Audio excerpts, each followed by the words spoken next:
We're going to open up the floor to fan questions in a couple of minutes, so if you want to start lining up, I think the microphone is right here in the center. Let's talk about the subject of the fabulous females on Nikita and kind of whether you ladies have had any experience kind of out there in the world. Do you get more of a reaction from girls saying, thank you, these are role models for me? Yeah, I'm sure Melinda gets that a lot. She's a great role model for my daughter. No, the Amanda character, not you. Yeah, that's questionable too. You know what I get a lot, which is really cool, and I'm sure you guys all get this.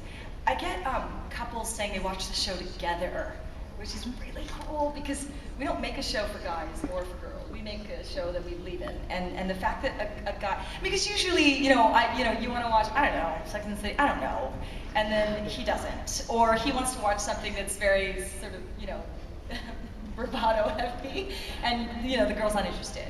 But when people come and say that they, it's the thing that brings them together. I've had a lot of parents, God, I hope their kids are old enough, say, oh, this is the bonding time for me and my kid. That's incredible to me. I mean, it's just so nice. I get that a lot. Like, well, my girlfriend, and that makes me really happy. It means that we're actually making a show for, two different demos, for just people instead of a gender. Yeah. What about Lynsay, Melinda? Have you had any fan experiences like that in terms of female fans or guy fans, or kind of what are the interactions that you end up getting?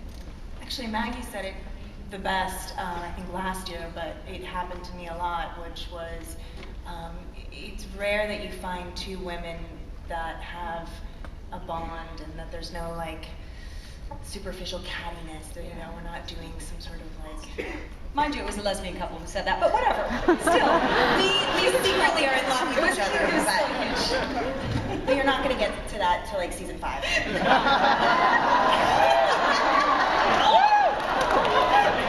You heard it here first. And then Michael's just like, what happened? But just that there's a dynamic girl and a friendship. Yeah, so that's basically what I've gotten a lot. Next question. Melinda. I don't know what the question was. I'm still looking over. And Craig, I love the fact that the show doesn't do filler episodes. It's always kind of a very breakneck pace. You don't tread your wheel and you don't crap around. So is that going to be something that continues on in season 3? Or I know I read something about you wanting to have more mission-based. Yeah, episodes. it's going to be, in the beginning, it's definitely going to be more standalone because they're going after all these rogue agents from Division, that kind of Percy created. And each one is sort of a window into a different world. And Nikita and her team are going out and stopping them. And we've got some really great bad guys. And we kind of want people who haven't seen the show to be able to come in and watch it and totally get it and not have to follow a really overarching, complicated thing right in the beginning. So, yeah. Okay, well let's turn it over to you guys. Do we have someone? Yes. Hi. Hi, my question is for Lynsay. Also, you have the most addictively pretty eyes I've ever seen in my life. Yeah, thank you, you're so sweet. I would marry you, but I would marry you, but I know playing a spy, you have to be able to switch personas quickly, but how is it transitioning between such extremes, like being Alex, the badass, relentless spy, and Alexandra Udinov, the Russian princess? To be honest, it was really hard in the beginning because Alex started off as a recruit and being very recruit-like and very troubled and very young. When the second season came around and she became that kind of Alexandra self, it was really challenging in the beginning to kind of find it. I don't know, I think that it's just, she's the same person, whether she's playing Alexandra or Alex or whichever one, she's still the same person. And that's kind of how I had to ground it, even though they're very different. Are you fanning yourself because you're making me nervous?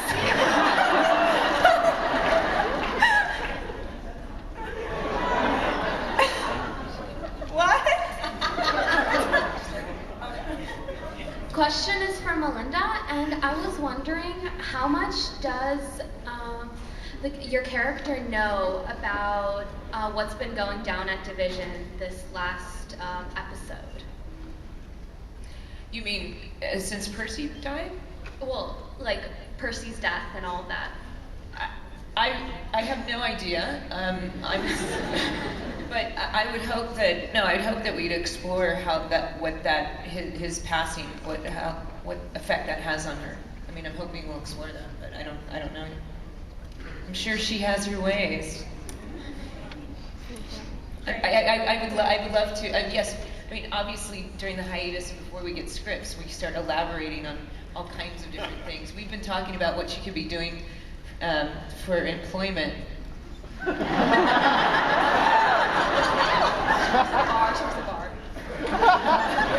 We should also be clear. You're not going to see Amanda right away. She's not in the first episode.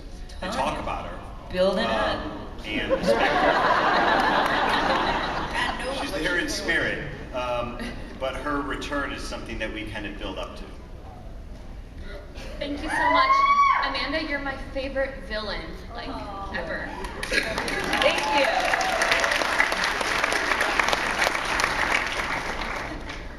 Hi, I just want to tell you guys I love this show so much. Me and my best friend watch it every single week when it comes out, like, on the dot. It's like Live. Nielsen boxes.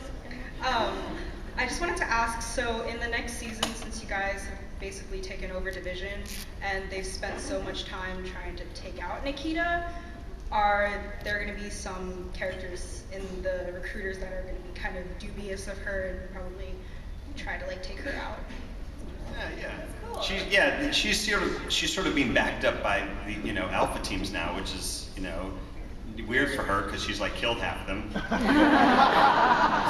It's always out there. Hey guys. Sorry about all the. Yeah, I think mostly they look up to her, but obviously there's a few people who may want to have scores to settle. Yeah. Really good question. That's good. This question is for Shane and Aaron. I'm wondering, like, since it's a drama, you guys obviously can't improv script. How much is like the Michael stare down and the Burkoff like little grin that he gets at Alex and stuff? You guys, and how much is script? I think the Michael stare is patented Shane West. I don't think you can write that. The goatee of intimidation. Indeed, seriously, right Shane. now. Yeah. No, I think I think a lot of things happened, especially with Michael and Burkoff throughout season 1 and 2, that just come with spending time, and some certain things start to happen naturally. The writing's always been there. That's one of the best things about this show. And then when they catch that and certain things like that, then it'll sometimes literally be written in. But I think sometimes it starts off with whatever kind of natural reaction we might have with each other, whether it's sarcastic or not. And if it doesn't work, it doesn't make the cut. So, but it's fun, and you need to spend time with the character and with the people to see that it works, and those connections just kind of unveil by themselves. Yeah, I love the relationship between the two of them. It's so antagonistic, but at the same time, they're absolutely best buds. Yeah. Oh yeah. Just from Burkoff's perspective, they are. You are my BFF. Oh, LOL.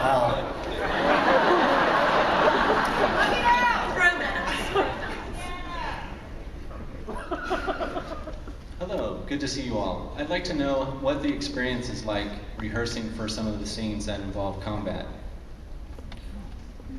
and what type of training you put into those certain scenes when you kick ass.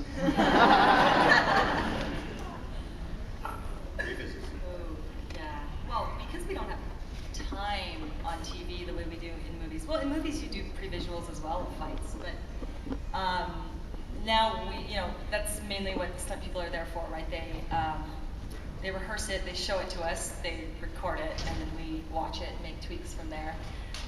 There's not a lot of rehearsal time because it's TV, which sucks. And and if it's someone like me who's working, every day sort of thing, there's no sort of, hey, let's rehearse tomorrow. So what I usually do is I just give up my lunch time and stuff like that, and I do it on weekends. I think though, Oh. I think that what we should say is that like movies have pre-visits, but I haven't seen a lot of TV shows that do it. Well, we started that last. We started season. it. Maggie brought that in with the fight guy who came in and so we cut little movies together of this stuff beforehand and watched on like video. Yeah, we had a guy before a real guy, and I was like, where's the previs? He's like, what? I was like, where's my previs? He's like, I don't do that. I was like, oh. Yeah. And the next guy came in, we had like music to them, and they were cut together. It was awesome. Some of them we did like that coming out. It's fun. Thank you. Thank you. Wrong way real quick. Oh, okay. You get it. Okay. Hello there, guys. I'd like to congratulate you on making a really great show. I love the show. It's fantastic. You guys are great. And I'd just like to ask, I know Melinda plays a credible bad guy, woman, but will there be any other main baddies introduced throughout the show, or will she be the primary? Thank you. I think that she'll be the primary, but we've got some MFers. I mean, every week we got some really bad people, and we hope to cast them well. So. I like MFers. That's good. It says children of the... I know. I was just pointing to that. Yeah. Thank you. All right, my question's for Maggie and Lynsay. I've watched CW since I was a little bitty, and my favorite dynamics have always been with like Buffy and Faith, girl-wise fighting. So is there going to be more of you two beating people down next season together? Well, could you be Garrett? Beating people down together. Oh, that's a Craigers question, right? Yeah, absolutely. First. Yeah. I love that you just said I've been watching the CW since I was little bitty. Little bitty. That was awesome. Yeah, That should be their new like. Watch us from when you're little bitty.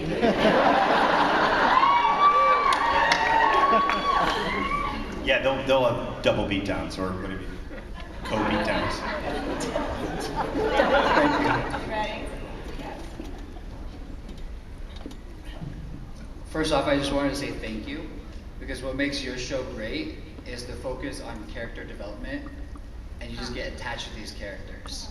One thing that we've seen Nikita as Michael's and Alex's character really grow. One thing I really appreciate about this season is, although it's never really focused on him, but I feel like he's a really key part of the team, is we get to see Aaron's character, Burkhoff, transition. So what can we expect to see about his past or whatever during the third season? We're talking about that. We're talking about, Burkhoff obviously had an illustrious hacking life before he was caught and pressed into service for Division. He's now back working for the man, but there's other groups out there that, he used to sort of, be a part of, like Anonymous and stuff like that. I think some of that stuff can start to come back in. Thank you.